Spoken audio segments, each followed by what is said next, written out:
3 வருட குதிங்கால் வலி குணமானது இப்படித்தான். தினமும் காலையில் எந்திரிச்சு காலை தரையில் வைக்கிறப்ப தாங்க முடியாத குதிங்கால் வலி, அதுவும் ஒரு நாள் ஒரு மாதம் இல்லை 3 வருஷமாக கஷ்டப்பட்டுக்கிட்டு இருந்த ஒருத்தருக்கு இன்னைக்கு சுத்தமாக வலி இல்லாமல் சரியானது எப்படிங்கிறத தெரிஞ்சுக்கிறதுக்கு ஸ்கிப் பண்ணாமல் இந்த வீடியோவை பாருங்கள். என் பேர் டாக்டர் ராஜ்குமார். நான் கடந்த 20 வருடங்களாக 50,000க்கும் மேற்பட்ட சர்க்கரை நோயாளிகளுக்கு சிகிச்சை அளித்து வரும் நலம் ஹாஸ்பிட்டலின் தலைமை மருத்துவர். நான் ஏற்கனவே சொன்ன மாதிரி 3 வருஷமாக ஒரு 45 வயசு லேடிக்கு வலதை காட்டிலும் இடது குதிங்காலில் அதிகமான வலி. அந்த வலி எப்படி இருக்கணும்னா, அவங்க சொன்னது தூங்கி எந்திரிச்ச உடனே காலை தரையில் வச்ச உடனே ரொம்ப நேரம் உட்கார்ந்துட்டு நடக்கிறப்பையோ இல்லை ரொம்ப நேரம் நின்றுக்கிட்டு இருந்தாலோ அவங்களுக்கு குதிங்காலில் வலி வந்துடும். அந்த வலி எப்படி இருக்கும்னா, ஒரு கத்தி எடுத்து குத்துன அளவுக்கு அந்த அளவுக்கு அதிகமாக இருக்கும். ஆனால் அந்த வலி என்ன, கொஞ்சம் கொஞ்சமாக நடக்க சரியாயிடும். ஆனால் அந்த வலியோட அளவு எந்த அளவுக்கு அதிகமாக இருந்துச்சுன்னா, அவங்க 3 வருஷமாக பார்க்காத சிகிச்சையே கிடையாது. செப்பல்குள்ளே ஜெல் வைக்கிறது, அப்புறம் நாட்டு வைத்தியம், அதுக்கப்புறம் அக்குபஞ்சர்னு சொல்லி ஏகப்பட்ட ட்ரீட்மெண்ட் எடுத்திருக்காங்க. ஆனால் எந்த சிகிச்சை எடுத்தும் சரியாகலைங்கிறதுக்கு அப்புறம் எங்கிட்ட ஒரு 6 மாதத்துக்கு முன்னாடி வந்தாங்க. வந்த உடனே ஃபர்ஸ்ட் இந்த வலிக்கான காரணத்தை தெரிஞ்சுக்கிற முயற்சியில் இறங்கணும்.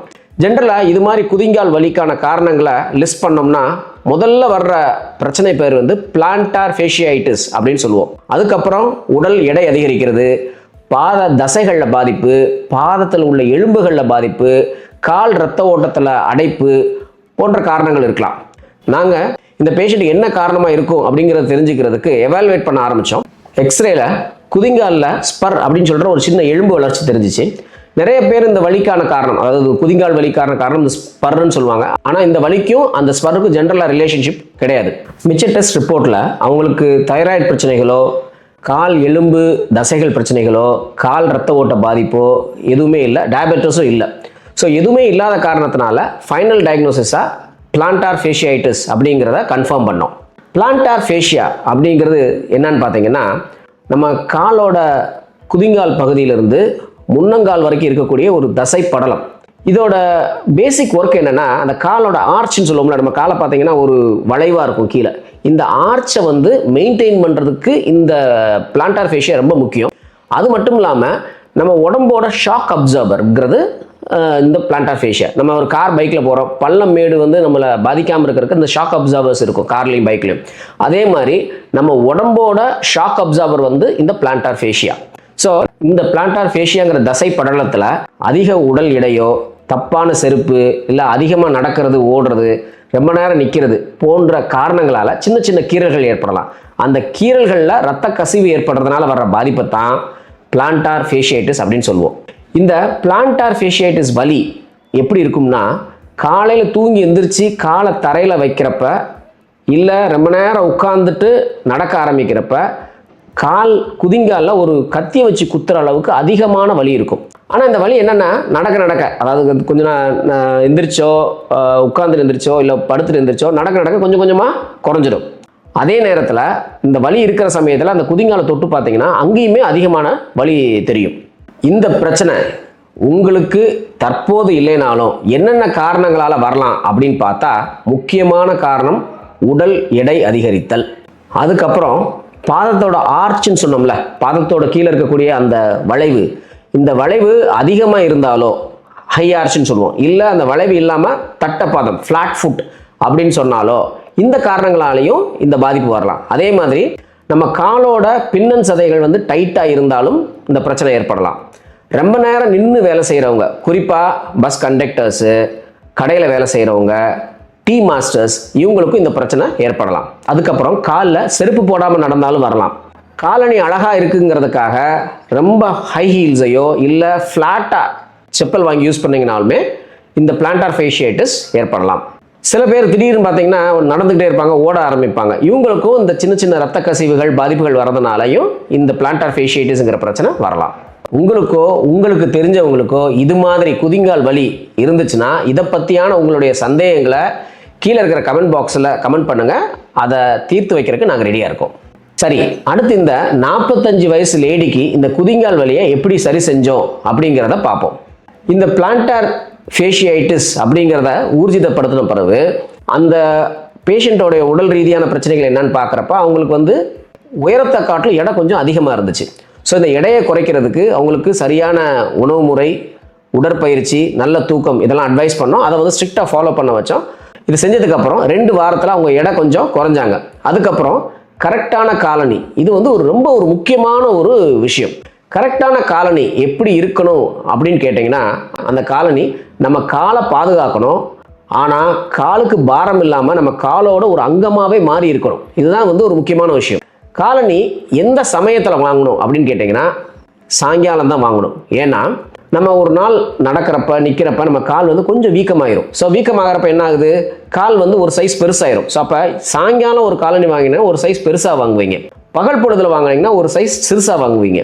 இந்த சிறுசாக வாங்குற காலனி என்ன பண்ணும்னா நம்ம காலை வந்து இறுக்கமாக பிடிச்சி வலியை உண்டாக்கிடும். அதனால எப்பயுமே வந்து காலனியை சாயங்காலம் பொழுது ஈவினிங் வாங்குறதான் கரெக்டான ஒரு விஷயம். அப்படி சாயங்காலம் வாங்குற காலனி எப்படி இருக்கணும் அப்படின்னு பார்த்தீங்கன்னா, உள்பகுதி சாஃப்டாக இருக்கணும். அது வந்து நம்ம காலோட அமைப்புக்கு ஏற்ற மாதிரி நம்ம உடம்போட எடையை தாங்கக்கூடிய அளவுக்கு சாஃப்டாக இருக்கணும்.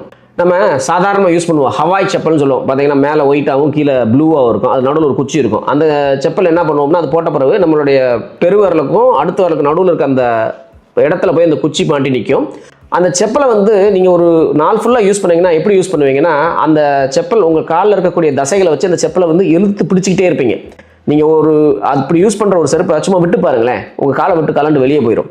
ஸோ அப்போ என்ன ஆகுதுன்னா, ஒரு நாள் ஃபுல்லாக நீங்கள் யூஸ் பண்ணுறப்ப ஒரு நாள் ஃபுல்லாக உங்களோட தசைகளும் சேர்ந்து யூஸ் ஆகிக்கிட்டே இருக்கும். ஸோ இதனால தசைகளில் வந்து ஒரு பலகீனமும் ஒரு சோர்வும் தசைகளுக்கு உண்டாயிடும். அப்படி இல்லாமல் காலனி எப்படி இருக்கணும்னா, பின்னாடி ஒரு வார் வச்சுருக்கணும். ஸோ இந்த வார் வைக்கிறப்ப என்ன ஆகுது, உங்களுடைய கால் தசைகளுடைய செயல்பாடு குறைஞ்சி போயிடுது. நீங்கள் உங்கள் காலை உதறினா கூட அந்த செப்பல் வந்து காலை விட்டு வெளியே போகாது. ஸோ இது வந்து ஒரு ரொம்ப முக்கியமான ஒரு விஷயம். ஸோ உள்ள சாஃப்டாக இருக்கணும், பின்னாடி வார் வச்சிருக்கணும். 3வது விஷயம் என்னென்னா, முன்னாடியை காட்டிலும் பின்னாடி ஒரு 1 இன்ச்சோ 1.5 இன்ச்சோ உயரமாக இருக்கணும். ரொம்ப அதிகமாகவும் இருக்கக்கூடாது, ரொம்ப தட்டையாகவும் இருக்கக்கூடாது, ஒரு 1 to 1.5 இன்ச் அதிகமாக இருக்கணும். ஸோ இப்படி இருக்கிறப்ப என்ன ஆகும்னா, நம்மளுடைய உடல் எடை முழுவதும் குதிங்காலுக்கு போகாமல் நடுப்பகுதி முன்னம்பகுதிக்கு அப்படி ஈக்குவலாக டிஸ்ட்ரிபியூட் ஆகிரும்.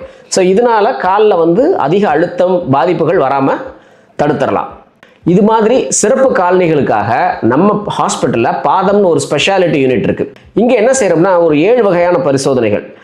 முதல்ல ஒரு 3D ஸ்கேன் பண்ணுறோம். இந்த 3D ஸ்கேனில் வந்து காலோட அமைப்பு எப்படி இருக்குன்னு பார்க்குறோம். அதுக்கப்புறம் ஃபுட் ப்ரெஷர் ஸ்டடி, காலில் எந்த இடத்துல எந்த பகுதியில் எவ்வளோ அழுத்தம் இருக்குங்கிறத தெரிஞ்சுக்கிறதுக்கான ஒரு டெஸ்ட்டு. அதுக்கப்புறம் கால் ரத்த ஓட்டத்தை பரிசோதிக்கிறோம்.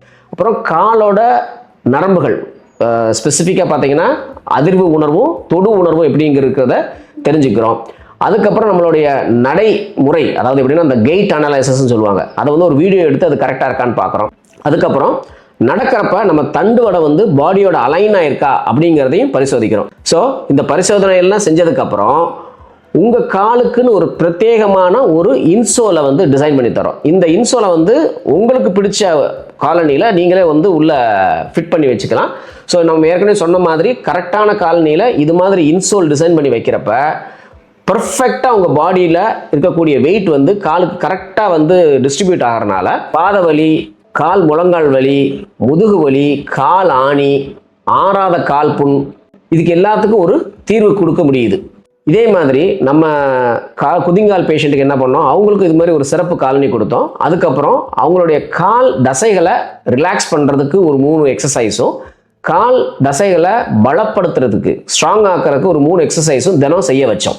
இந்த பயிற்சிகளுக்கு அப்புறம் அவங்களுடைய வாழ்க்கையில் சின்ன சின்ன மாற்றங்கள் ஏற்படுத்தணும். ஒன்று, காலையில் எந்திரிச்ச உடனே காலை தரையில் வைக்காமல் பெட்டில் படுத்துக்கிட்டு இருக்கப்பே நம்ம சைக்கிள் பெடல் அமுக்கிற மாதிரி காலை வந்து முன்னையும் பின்னையும் கொஞ்சம் அசைச்சிட்டு ஸ்லோவாக எந்திரிச்சு காலை வந்து தரையில் வைக்க சொன்னோம். அதுக்கப்புறம் எப்பயுமே காலில் செருப்பு இல்லாமல் நடக்கக்கூடாதுங்கிறத ஒரு முக்கியமான அறிவுரையை எடுத்துக்க சொன்னோம். அதுக்கப்புறம் அவங்க யூஸ் பண்ணக்கூடிய அந்த கரெக்டான காலனியை 6 மாதத்துக்கு ஒரு தடவை, செப்பல் தேஞ்சிருக்கு, செப்பல் நல்லா இருக்குது இதெல்லாம் கிடையாது, 6 மாதத்தில் ஒரு செப்பலோட ஆர்கிடெக்சர் உள்ளே இருக்கக்கூடிய அந்த மெதுவான தன்மை, அந்த ஆர்கிடெக்சர் எல்லாம் மாறிடும். அதனால் 6 மாதத்துக்கு ஒரு தடவை அவசியம் செப்பலை மாற்றிடணுங்கிற ஒரு அறிவுரை. இதெல்லாம் செஞ்சதுக்கப்புறம் அவங்களுடைய கால்வலி கொஞ்சம் கொஞ்சமாக குறைஞ்சி 3 வருஷமாக கஷ்டப்பட்டுக்கிட்டு இருந்த அந்த கால்வலி இன்னைக்கு கம்ப்ளீட்டாக சரியாயிருச்சு அப்படிங்கிறத பெருமையோட சொல்ல முடியும். அடுத்து சில பேருக்கு ஒரு கேள்வி இருக்கலாம், இந்த குதிங்கால் வலிக்கு ஆப்ரேஷன் தேவையா? கண்டிப்பாக தேவையில்லை. நம்ம மேலே பேசக்கூடிய விஷயங்கள், அதாவது உடல் எடை குறைப்பு, காலணி மாற்றம், வாழ்க்கை தரம் மாற்றம், பயிற்சிகள் இதெல்லாம் செஞ்சாலும் சில பேருக்கு வந்து வலி நிவாரண மாத்திரைகள், ஊசிகள், பிசியோதெரப்பி இதெல்லாம் தேவைப்படலாம். ஆனால் சர்ஜரி ஜென்ரலாக தேவைப்படாது. கால் இரத்த ஓட்டத்தை பலப்படுத்துகிற பற்றி 5 எளிய உடற்பயிற்சிகளை பற்றி வீடியோவை கமெண்ட் பாக்ஸில் போட்டிருக்கோம். லிங்கை கிளிக் பண்ணி பாருங்கள்.